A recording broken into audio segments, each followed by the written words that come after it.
सारे साधनों का एक ही पर्यावसान है, मन का इष्टाकार हो जाना, इष्टमय हो जाना।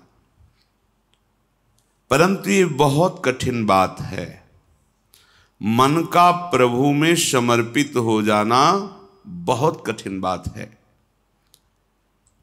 ये सर्वथा सत्य है कि मन का जब तक प्रभु में पूर्ण समर्पण नहीं होगा, तब तक अध्यात्म की ऊंचाई पर, जहां काम क्रोध लोभ मोह मद मत्सर स्पर्श भी नहीं कर सकता, अर्थात स्फुरण ही नहीं होता है, उस भूमिका पर पहुंचना असंभव है जब तक मन अपने आराध्य देव में समर्पित नहीं हो जाता। बड़ी कठिन चीज है मन को रोकना। 5 मिनट मन कहीं गया ही नहीं, केवल प्रभु में डूबा रहा, बहुत बड़ी उपलब्धि है। निरंतर मन भगवदाकार है, वो तो सिद्ध पुरुष हैं।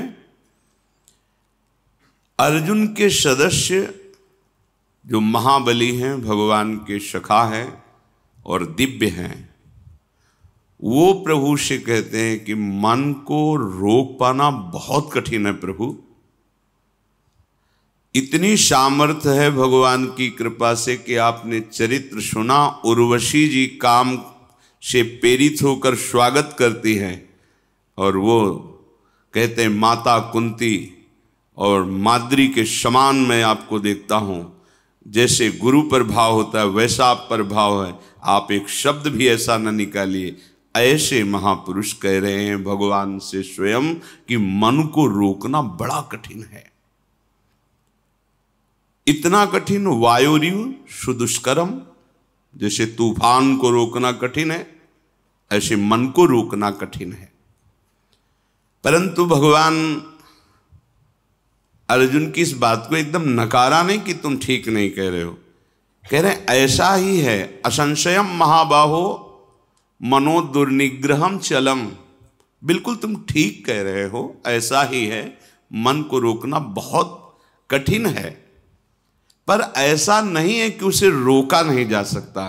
कठिन है पर रोका नहीं जा सकता, ऐसी बात नहीं है। तुम महाबाहो हो, शूरवीर हो, तुम प्रयास करो, ये हम सबके लिए है।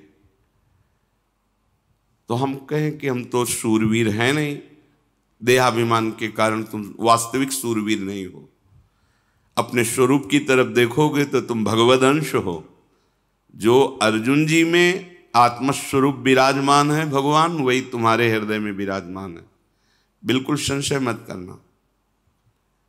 हम जितना शरीर और संसार से प्रीता करते जाते हैं, वैसे ही हम दिव्य शक्ति से रहित होते जाते हैं, और जितना हम इसका त्याग करके प्रभु में अनुराग, उतने हमारे अंदर दिव्यता आती जाती है। मन जो ये है, इसका निग्रह करना बड़ा कठिन। निग्रह माने रोकना, हटाना, जिन विषयों में जाता है उससे हटाना। परंतु ये वश में हो जाता है। अभ्यासेन तु कौन्तेय वैराग्येण च गृह्यते। अभ्यास और वैराग्य दो के द्वारा इस मन को वश में करने का उपाय श्री भगवान ने बताया। मन को जबरदस्ती खींचना बहुत कठिन बात है, और प्यार से खींचना थोड़ा सरल है। जबरदस्ती इसके साथ करने में चूंकि हम बराबर हारते गए हैं, इसका जीतने का अभ्यास है, ये मुझे हरा देगा। एक ही केवल उपाय समझ में आता है, अगर थोड़ा सा हमें आधार मिल जाए तो हम इसको वश में कर सकते हैं। आधार, पहला आधार सत्संग। क्योंकि जैसे हमें प्यास बढ़ती है, फिर हमें कोई दूसरी वस्तु अच्छी नहीं लगती। जल में मन लगाना नहीं पड़ता। देखिए, जब प्यास लगे तो आपको अधोटा दूध पिलाया जाए कि जल से बहुत ही कीमती है, आपको बिल्कुल नहीं, आपके मन को रुचेगा नहीं। अच्छा, जल का हम चिंतन करें, जल का हम ध्यान करें, ऐसा भी नहीं, बिल्कुल जलमय होगा मन, बस पानी चाहिए। क्यों? क्योंकि प्यास लग गई है। पहला आधार है सत्संग। हम देखते हैं कि जो एकांतिक हैं पर सत्संग नहीं सुनते, बहुत से ऐसे दोष हैं जो उनको अध्यात्म में आगे नहीं बढ़ने देते। देखा है, बहुत से ऐसी जिनको समझ नहीं पा रहे, उनकी वो कमियां हैं जो उनको अध्यात्म की ऊंचाई पर नहीं चढ़ने दे रही, और वो अहम के कारण सत्संग का सेवन नहीं करते। मैं सब जानता हूं, और इसी अहम में वो कमी बैठी हुई है जो तुम्हें भगवत साक्षात्कार नहीं होने देगी। देखो, भगवान शंकर को कुछ जानना नहीं है, लेकिन प्रसंग पे पाया गया कि काकभूषुंड जी जब भगवत चर्चा सत्संग करते हैं तो भगवान शंकर हंस रूप में वहां जाके सुनते हैं, क्योंकि शिव रूप में जाएंगे तो फिर उनको खड़े होकर के आदर करेंगे, पास बैठा लेंगे, फिर बोलेंगे नहीं, क्योंकि आदि महादेव विराजमान हैं, उनके सामने कैसे, तो वो हंस रूप में जाए। कहीं भी भगवत चर्चा हो हरि की तो भगवान के परम प्रेमी महान भक्त जो अव्यक्त रूप से वो सुनते हैं।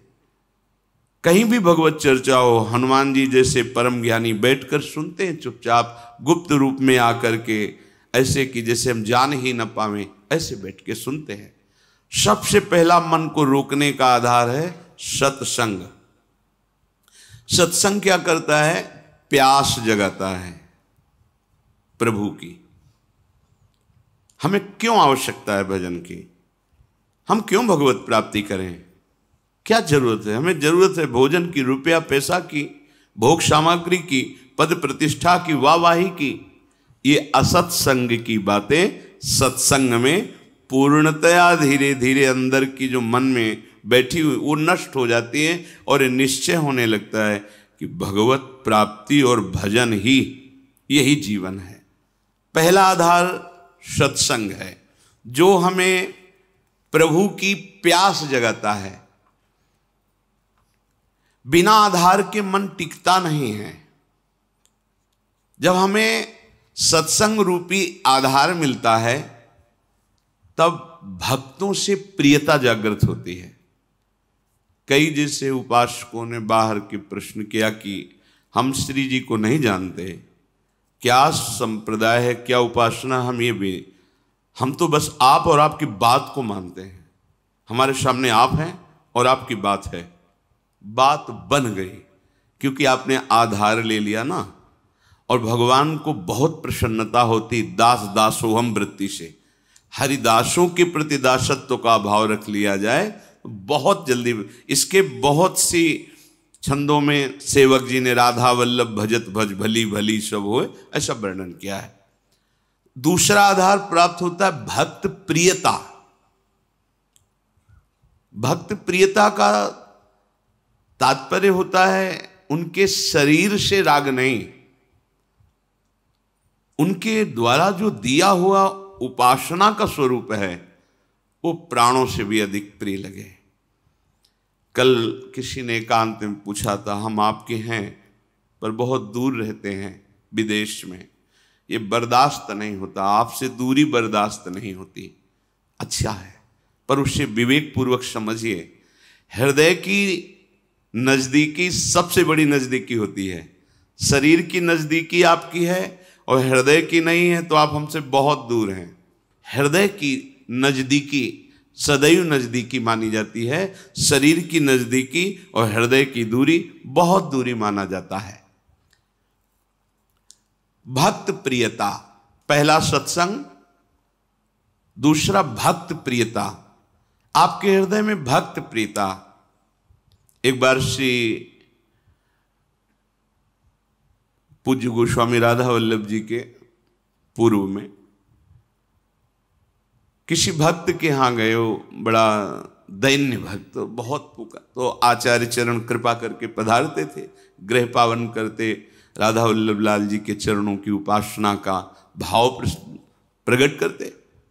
उन्होंने कुछ ऐसे नाम मात्र की भेंट दी, चरणों में रोए। तो एक शिष्य थे जो बहुत धनी मानी थे, तो उन्होंने एकांत में 1 लाख स्वर्ण मुद्राएं रखी और कहा, महाराज जी मुझे अच्छा नहीं लगता कि आप ऐसे ऐसों के घर में जाएं, ये मुद्राएं रखिए, जब जितना आदेश करेंगे भेजते रहेंगे। ये हमारे गुरुदेव ऐसे नहीं, उनका तो तुम समझते हो हम धन लेने के लिए इनके घर आए। उठाओ, आज के बाद कभी सामने मत आना, हम भाव ग्रहण करने आते हैं। धन उठाओ, हमारे पास राधा वल्लभ लाल रूपी धन, हटाओ इसको, कभी सामने मत आना हमारे। क्या उन्होंने गलत कहा था? वो धनी थे, उनको था कि शायद ऐसा नहीं, गलत सोच अंदर की है। गुरुदेव आपकी वस्तु है, आप कृपा करके स्वीकार कीजिए। ये तो चलता है, लेकिन आप उसके यहां नहीं जाइए। और ये तो दासता हो गई ना, तुम स्वामी हो गए ना आज्ञा करने वाले, धन के बल से। ये अभिमान झलका ना, निकलो यहां से, तुरंत निकलो। बड़ा सूक्ष्म है भगवत मार्ग। नाहरमल जी महाराज देखा कि अपने पीताम्बर में सूखी लकड़ियां आचार्य चरण स्वयं बीन करके वृंदावन की लताओं से प्यारी जू के लिए रसोई अमनिया करते हैं। देववंश से आए हुए थे राजघराने के। उनका प्रभु अच्छा नहीं लगा आप लकड़ी बीन रहे, ये हम धीमर से करवा देंगे, आप बिराजिए। यद्यपि उनके अंदर सुख देने की भावना है, पर प्रधान वृत्ति धन होने के कारण अगर ये कह देते कि प्रभु आप विराजिए, मैं बीन करके एकत्रित करता हूं, ये सेवा का सौभाग्य मुझे दीजिए, तो बहुत प्रशंसनीय बात। लेकिन धीमर से करवा देंगे। महाप्रभु ने कहा विशुद्ध संतों की, रसिकों की कृपा से मुझे महारानी जी की सेवा का सौभाग्य मिला। श्री जी की सेवा को तुम हे देखते हो, धीमर से कर, आज के बाद मैं तुम्हारा त्याग करता हूं। खूब रोए, श्री जी से प्रार्थना की। जब श्री जी ने आदेश किया तब फिर क्षमा किया। भक्तों के संग का निर्वाह करना बड़ा कठिन होता है, क्योंकि भक्त का संग का जब रंग चढ़ेगा तो वो अपने स्वामी के दरबार में ले जाने लायक बनाएंगे। और यही दरबार दीन को आदर रीति सदा चलिया। हमारे मालिक के दरबार में दैन्य का प्रयोग होता है, अहम का नहीं, दीनता। जेहि दीन पियारे वेद पुकारे, द्रवहु श्री भगवान। जिनको दीन प्यारे हैं, तो संत जन क्या करते हैं? तुम्हारे अंदर के अहंकार को नष्ट करते हैं। अब जब अहंकार पर चोट पड़ी तो जैसे सांप की पूंछ पे पैर रख जाए तो फन, ऐसे अहंकार उड़ता है। तो हम दूसरी जगह देख लेंगे, और जहां वो दूसरी जगह खड़ा दिखाई दिया, गया मार्ग गया। अब नहीं, सब जगह से भाग करके एक ही उपाय है, महारानी की शरणागति। सब जगह से खुला मार्ग है, लेकिन इनकी शरणागति की पुष्टता रसिकों से। अगर कहीं पंक्ति से बिलग हो गए तो अब कहीं के नहीं रहोगे, क्योंकि आधार अब मन का आपका अहंकार होगा, वो अहंकार आपको नष्ट कर देगा, किसी काम का नहीं रखेगा। किसी ने पूछा था हमसे, धनी थे, कि हमारी वृत्ति रही है बहुत दान देने की, हम क्या करें, क्योंकि उसके कारण बहुत लोगों का सानिध्य रहता है। वह उसको उठा के यमुना जी में फेंक दो, जितने से तुम्हारी नमक रोटी चले उतना रख लो, देने लायक तुम मत रहो, क्योंकि ये देने की तुम्हारी अहंकार वृत्ति सतमार्ग से तुम्हें विचलित कर देगी, भगवत मार्ग से विचलित कर देगी। नहीं माना। भगवत प्रेमी महात्माओं का संग करने के लिए दैन्यता चाहिए, और दैन्यता भी ऐसी कि देने की स्मृति भी ना रहे। देने की स्मृति भी न रहे, मैंने कुछ दिया है, और एहसान माने कि मेरी मानी हुई मान्यता को इन्होंने स्वीकार कर लिया।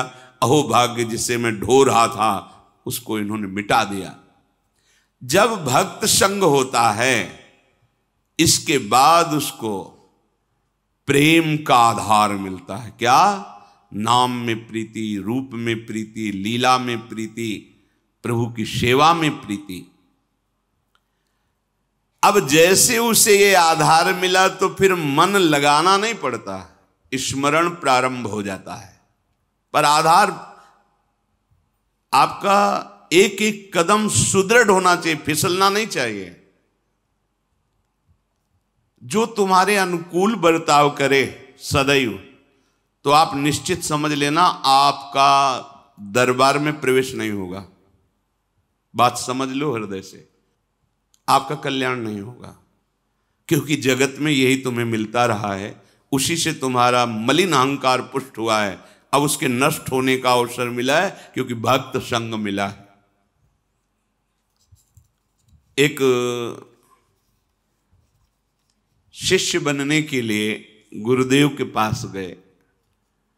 काफी दिन जाने पर उन्होंने हिम्मत आई और कहा, मैं आपको गुरु रूप से वरण करता हूं और आप मुझे मंत्र दीजिए। तो उनका इतने दिन के निरीक्षण में मैंने तुम्हारे अंदर क्रोध वृत्ति बहुत पाई है।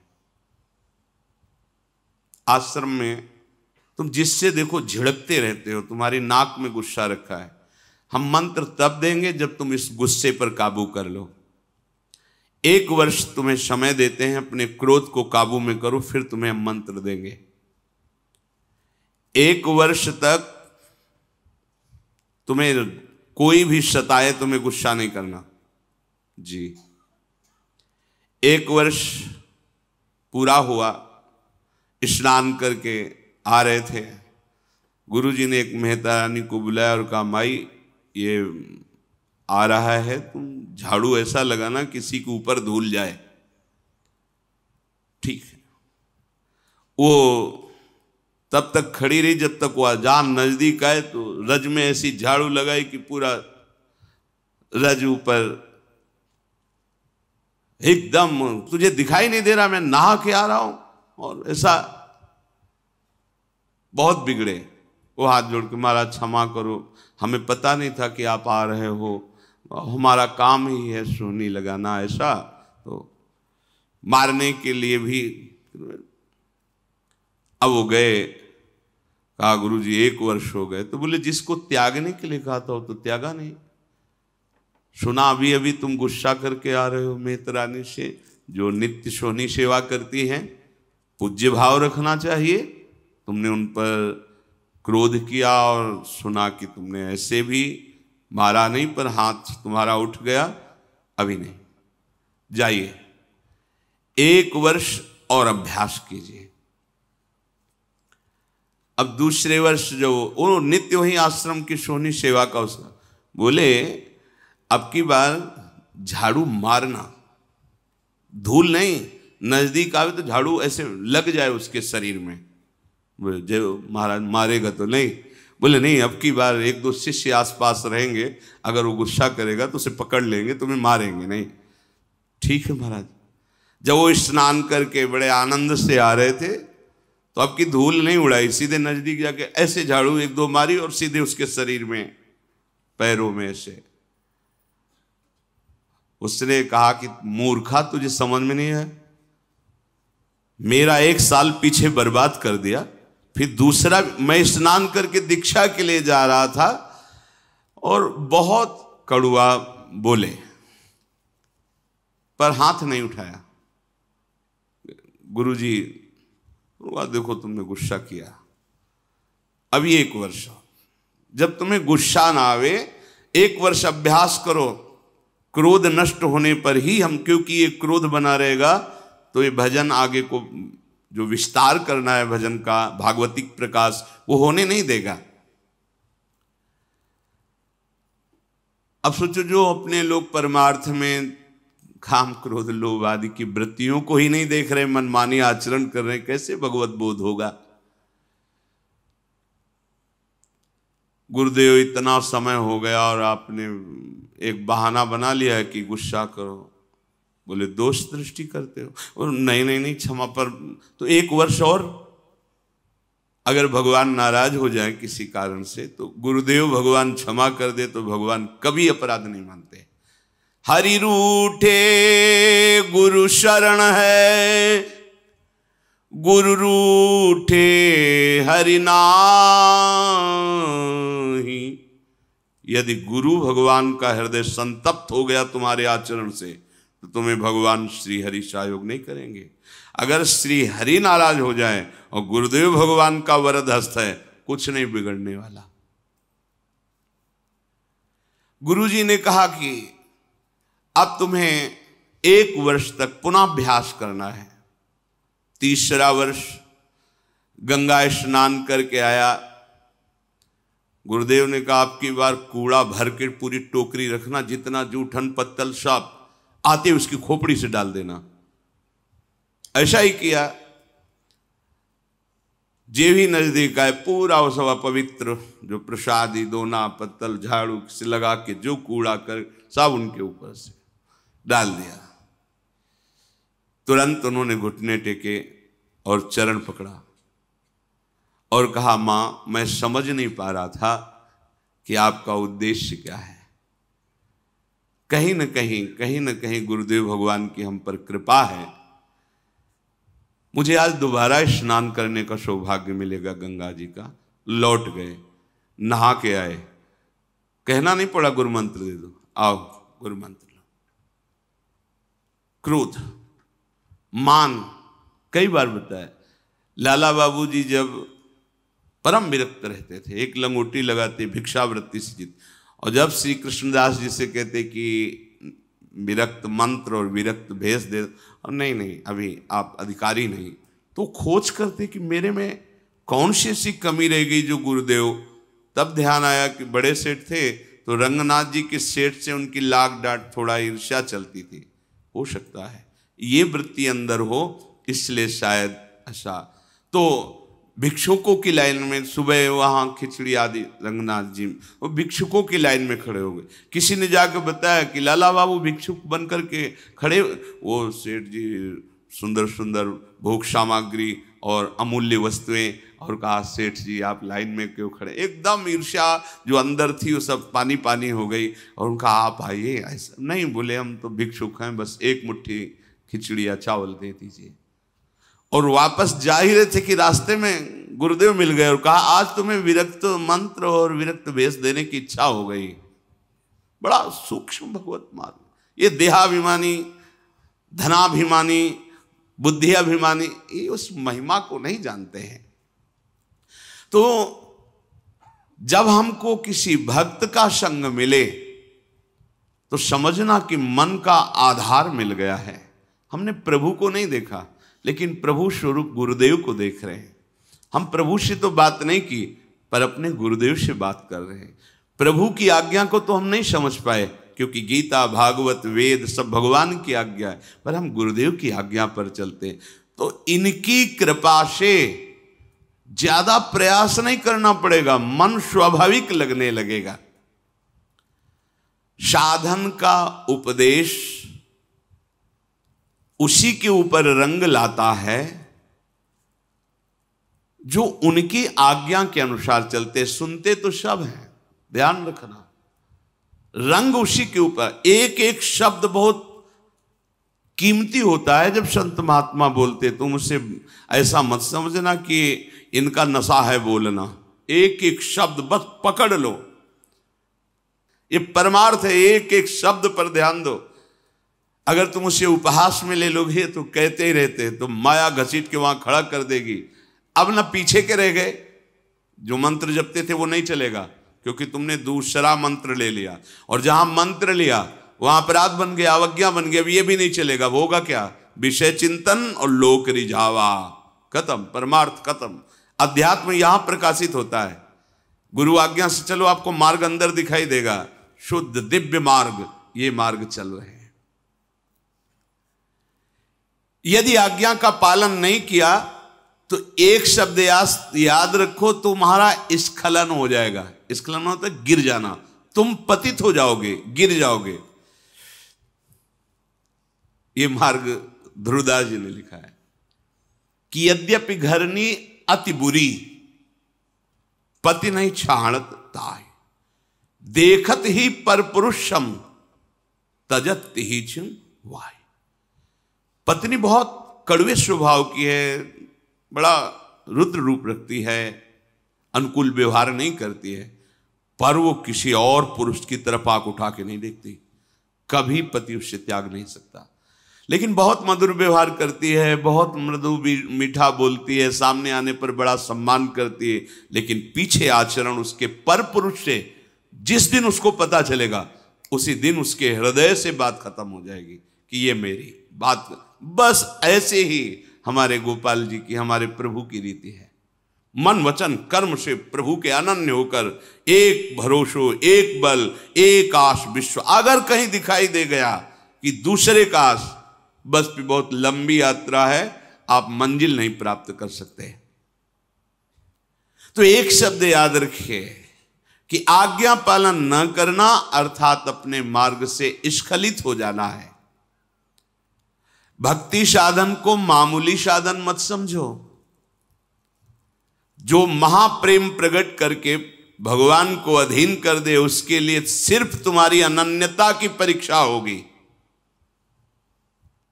ध्यान रखना, सिर्फ अनन्यता की। आप अनन्य। हितोत्सव की बधाई में शब्द श्री जी ने निकाला था अंदर से कि निकुंज में बधाई बट रही तो निकुंज है, यहां भी एक बधाई सुन लो। यदि इनके सिवा तुम्हारे हृदय में अन्य आश्रय नहीं हुआ तो बधाई पक्की आखिरी जन्म। तो आपको लगता है हवा में बोल गए। एक दिन टटिया स्थान के एक महापुरुष बहुत प्रसन्न थे। उन्होंने कहा आज जो आ जाएगा, जो मांगेगा वो दे देंगे। संतों की मौज होती है। बिहारी जी की ऐसी लीला, एक भी व्यक्ति नहीं गया उस दिन, एक भी। और आराम से बैठे थे, सबसे कह दिया आज जो मांगेगा कोई, बिहारी जी मांगेगा बिहारी जी दे देंगे, प्रीति जो चाहेगा वो दे देंगे। गया ही नहीं, चिल्लाते जाओ तुम्हारा आखिरी जन्म। बोले हम ऐसे आचरण करेंगे कि तुम्हारी एक भी बात सत्य नहीं होने देंगे। अब फिर क्या है? अनन्यता होए अनन्य एक व्रत गाहो, बस इतनी केवल मांग है। गीता जी में देख ले, भगवान ने बहुत बार अनन्यता के लिए कहा। साधन में योग्य सद्गुरुदेव ही परमार्थ हैं। योग्य शब्द इसलिए यहां महापुरुषों की वाणी है इसलिए लगाया कि पहले गुरु संग करना, पहला ही आधार बताया गया सत्संग, कि संग से ये देखना है कि ये जो मुझे स्वीकार कर रहे हैं मेरे धन के लिए, मेरे किसी पावर के लिए या किसी स्वार्थ के लिए तो नहीं है। अगर है तो नहीं बनाना चाहिए गुरु। जज स्वामी जब नारायण स्वामी के नाम से जो प्रसिद्ध हुए, जब उनको जज भाव से वैराग्य हुआ भगवत प्राप्ति के लिए, तो हरिद्वार गए, ऋषिकेश। वहां सब संतों के समीप चरणों में जाते और कहते मेरे पास अरबों की संपत्ति है और मुझे वैराग्य हो गया, बस सन्यास आप दे दीजिए और सारी संपत्ति ले लीजिए। तो बस सीधे उत्तर होता आप गंगा नहा के आ जाइए। वो दोबारा जाते नहीं उस आश्रम में, क्योंकि उनको ये लगता कि मेरी जज पद और मेरी संपत्ति का यहां मान हो रहा है, बात नहीं बनेगी। मैं अमुक हूं, मेरे पास इतना वैभव है और मैं विरक्त होना चाहता हूं, वो सब आपको देना। आओ आओ आओ, मतलब आदर किसका हो रहा है? नहीं। जहां वो गए उनको तब उन्होंने विचार किया कि गुरु के बिना भगवत मार्ग नहीं, भगवत मार्ग के बिना हमारा जीवन नहीं, इसलिए प्राण त्याग देंगे। तो उत्तराखंड तो पर्वतों का, बहुत बड़ी बड़ी खाइयों का, तो विचार किया ऐसी ऊंचाई में चढ़ेंगे और वहां से शरीर को गिरा देंगे और मृत्यु। क्योंकि बिना गुरु के भगवत मार्ग प्रकाशित नहीं होता और गुरु हमें मिल नहीं रहे। जो ही चढ़ाई पर चढ़कर गिरने की सोचा, पीछे से किसी ने पकड़ लिया। ऐसे पीछे मुड़ के देखा, एक संत खड़े थे। गुरु चाहिए? नारायण नारायण नारायण। तत्काल अंतर्धान हो गए। जीवन भर बस नारायण नारायण नारायण। तो भाई जी के समीप जब गीता वाटिका में गए थे तो नाम महिमा दिखाने के लिए, कोई चमत्कार नहीं, वो एक ऐसे नली रखे, कहीं भी रख दो, यहां रख दो, कान में लगाओ तो यहां नस जैसे धक धक ऐसे होती, ऐसे नारायण नारायण नारायण नारायण। काशी में एक माई थी जो सन्यास मार्ग की पथिक थी, और प्रणो ओम ओम ओम, तो जैसे तिलक बहुत काल तक लगाओ फिर धुलो तो वहां सफेद चिन्ह बन जाता है, ऐसे उसके पूरे ऐसे शरीर में ऊर्ध्वभाग में प्रणो लिखा हुआ था। लिखा हुआ नहीं, ऐसे स्वाभाविक ऐसे उसके त्वचा में दिखाई देता था। हमारे हित धाम में श्री स्वामी शरण बाबा हो गए हैं, उनके मस्तक में ऐसे राधा निरंतर रटने का, राधा राधा। यदि हम जिनके पास गए हो हमारे पद का सम्मान कर रहे हैं, हमारी भोग सामग्री का सम्मान कर रहे हैं, तो फिर बात गड़बड़ है, फिर ठीक नहीं। शिष्य बनने के लिए केवल उसकी भगवत प्रियता देखी जाती है। क्यों मंत्र लेना चाहते हो? भजन करके भगवत प्राप्ति, इसके बाद कुछ नहीं पूछा जाता। तुम व्यापार करते हो, तुम नौकरी करते हो, तुम क्या नहीं, तुम कौन हो, क्या, कुछ मतलब नहीं। किस कुल के, कितना पढ़े लिखे, कितना ऐश्वर्य, ये सब अगर पूछा जाता है तो बात कुछ और है। केवल पूछा संत केवल देखता है किस उद्देश्य से तुम दीक्षा लेना चाहते हो। हमारे पाप नष्ट हो जाए, हमारा कल्याण हो जाए, अधिकारी हो, हमें भगवत प्रेम प्राप्त हो, हमारा जीवन सार्थक हो, हम धर्म से चलें, सत्य से चलें, बस इतना परिचय। आप जो भी हो मेरे प्रभु के अंश हो, जहां के भी हो हमारे प्रभु की गोद में हो, चलो भगवत मार्ग में, बस इतना परिचय आवश्यक है। तब लग जोगी जगत गुरु, जब लग रहे निराश, और जब आशा मन में भई तो जग गुरु और जोगी दास। ये भगवत मार्ग है। इसलिए कह रहे हैं भगवत मार्ग प्रकाशित होता है गुरुदेव से, पर योग्य गुरु आवश्यक है। यदि गुरु ना मिले तो भगवान से प्रार्थना करो, उनका नाम जप करते हुए कि मुझे गुरुदेव रूप से मिलो। भगवान के नाम का आधार पकड़ो और उनसे प्रार्थना करो कि कोई वैष्णव, कोई परम हंस, कोई भगवत प्रेमी महात्मा जो आप में रमण कर रहा है, आप जिसके हृदय में खेल रहे हैं, मुझे परिचय नहीं, आप मुझे मिलाओ। भगवान मिला देंगे, या वो स्वयं आके वर्ण कर लेंगे या वहां पहुंचा देंगे, और नहीं। अपने आप से निर्णय मत कीजिए, आज बनाया कल छोड़ दिया, ये खिलवाड़ का मार्ग नहीं है, इसमें अपराध बनेगा और आपका चांस जो भगवत प्राप्ति का है वो मुश्किल हो जाएगा।